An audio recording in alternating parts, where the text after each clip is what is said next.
Today we're going into the real architecture of these three shows, and the argument is this: Tony Soprano, Walter White, and Logan Roy are not complicated men. They are men who found the perfect excuse, and that excuse is the reason we couldn't stop watching them. To understand why the lie works, you first have to understand where it comes from. The concept has deep roots. Machiavelli, writing in the 16th century, argued that a ruler could commit any act, deception, violence, betrayal, as long as it served the preservation of the state.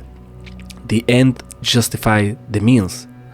The sin disappears into the greater purpose.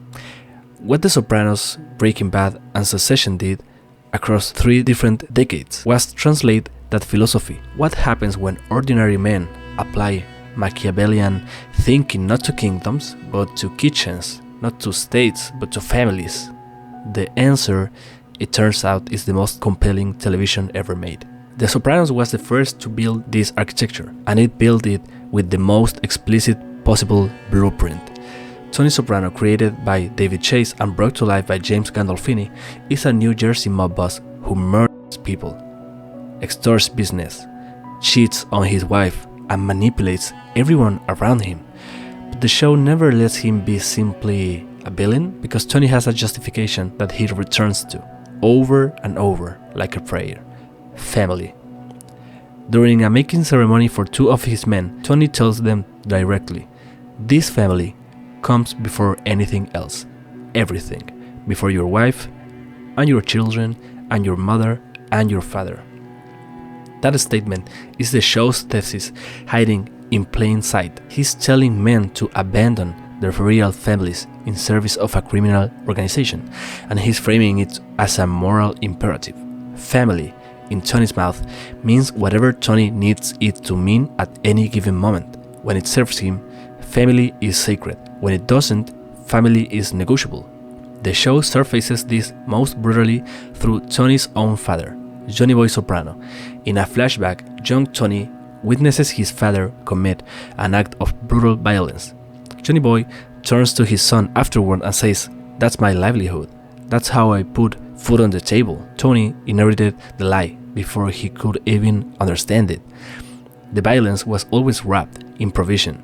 The cruelty was always framed as love, and Tony spent his entire life repeating the pattern while paying a therapist to help him understand why he was so unhappy, so depressed. Here is what the show understands that Tony never does. The therapy sessions are not the solution, they are the symptom. Tony uses Dr. Melfi the same way he uses family, as a justification. If I'm in therapy, I must be trying, right? If I'm trying, my sins must be forgivable. The self-awareness never translates into change because it was never meant to. It was always just another layer of the excuse. Breaking Bad took this architecture and made it even more precise. Vince Gilligan's stated intention when creating the show was to take a character from good to evil in full view of the audience. What he actually created was something more disturbing: a portrait of a man who was always capable of evil and who needed one specific circumstance. That circumstance was the diagnosis: stage 3 lung cancer, a death sentence for a man who had nothing to show for his life, underpaid, overlooked, humiliated in a job beneath his intelligence. And so Walter White begins manufacturing methamphetamine, and he tells himself and his wife, and eventually anyone who will listen, that he is doing it for his family, for his son, for the baby on the way, so they won't struggle after he's gone. It is the perfect justification. It is selfless, it is tragic, but it is completely false. For 5 seasons, Breaking Bad took us on a journey with Walter White as he lied, manipulated, and killed, always insisting that it was for his family, and in the end, he finally dropped the act. The exchange is exact and verified. Skyler says she cannot hear one more time that he did it for the family, and Walter replies, "I did it for me." What makes this confession devastating is not what it reveals about Walter, it's what it reveals about the previous 5 seasons. Every time he invoked his family, every time he used his son's name as a reason to continue, every time he told Skylar this was all for her, it was a performance. And not just for the other characters, for himself.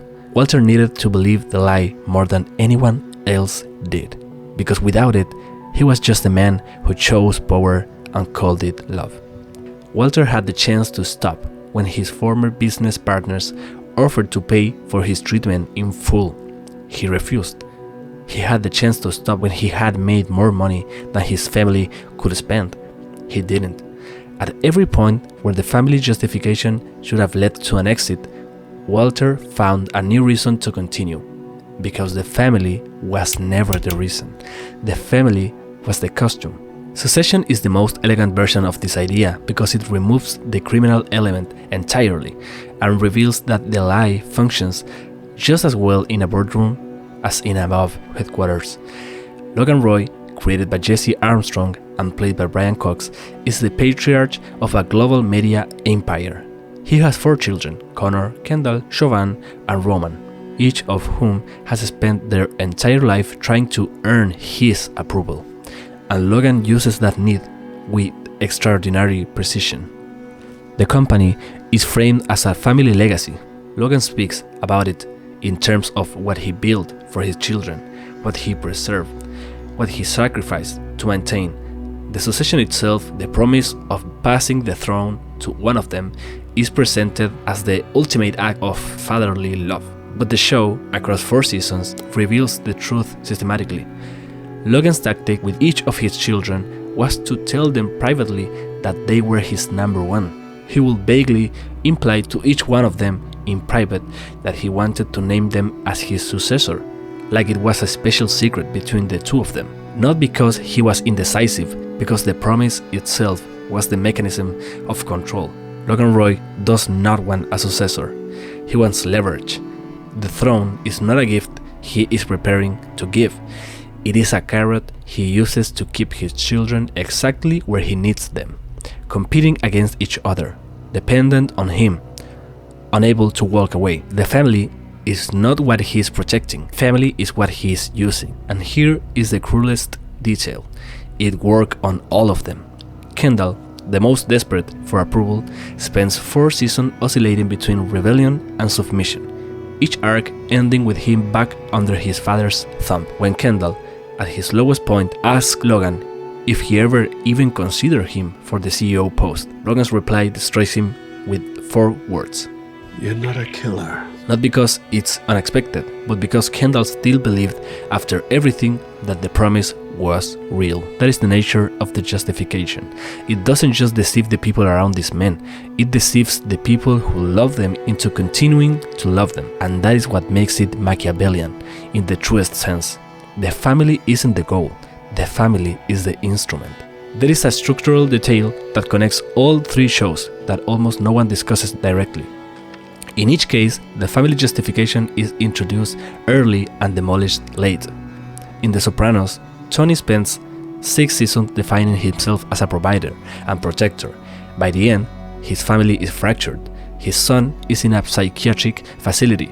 His daughter is estranged from his world. And his wife has spent years knowingly living off the proceeds of murder.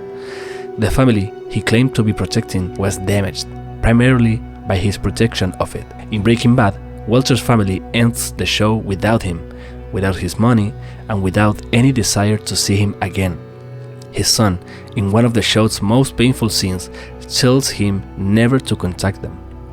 In Succession, the Roy children arrive at the finale having lost their father, lost the company, and lost each other. Kendall doesn't get the throne. Roman retreats into nothing. Shiv votes against her own brother at the decisive moment, and the show frames it not as betrayal, but as inevitability, because Logan's children learn to operate the way Logan operated. The legacy he actually passed on was the pattern of using people and calling it family. We are extraordinarily good at constructing moral frameworks that protect us from the truth about our own motives, and the most durable of those frameworks is love. because love cannot be argued with. If I tell you I did something terrible for money, you can judge me. If I tell you I did it for my children, you have to at least pause. Tony Soprano, Walter White, and Logan Roy understood this intuitively. The family justification, it is not just a lie they tell to others, it is a lie they tell to themselves. And that is precisely what makes them tragic rather than simply evil. Evil is straightforward. What these men are is something more unsettling.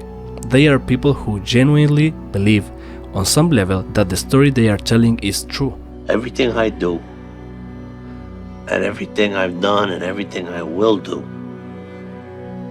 it's all for you and your brother, you know that. Everything that I do, everything, I do it to protect this family.